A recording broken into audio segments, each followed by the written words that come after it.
So, ఇప్పుడు మనకు already తెలుసు వర్బ్స్ అంటే మనకు స్టాటివ్ వర్బ్స్ ఉంటది. మనకు యాక్షన్ వర్బ్స్ ఉంటదని.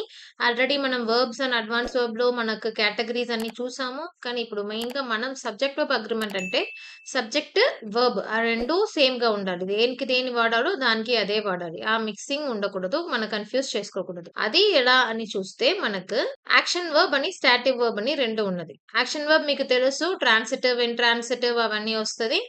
మనకు స్టాటివ్ వర్బ్ అన్నప్పుడు మనకు ఫీలింగ్స్ అதாவது అంటే మన 5 సెన్సెస్‌లో మనం ఫీల్ చేయలేకపోయినవి అంటే టేస్టో, చూడడమో, లేదు చెవిలో వినిపియడమో, లేదు ముక్కులో స్మెల్ చేయడమో ఇలాంటి దేనికి రాదు. టచ్‌లో ఫీల్ చేయడం ఇలాంటి దాంట్లో ఏమి రాదు. మనం ఎమోషన్స్ ద్వారానే ఫీల్ చేస్తాం. అంటే మనం ప్రోగ్రెస్ అది ఎంత వరకు నడుస్తుంది అని మనం ప్రోగ్రెస్‌ని గూడా ట్రాక్ చేయలేము. నాన్ ప్రోగ్రెసివ్ అన్నది మనం స్టాటివ్ వర్బ్స్ అంటాము. ఇది మీకు ఆల్రెడీ తెలుసు.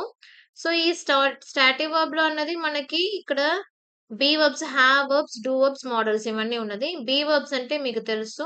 Is, am, are, was, were, be, being, been కదా! అది మనకు హావ్ వర్బ్ అంటే మీకు అది కూడా తెలుసు. మనం హాస్, హావ్ అంటే హావ్, హాస్, హాడ్, హావింగ్ ఇవన్నీ.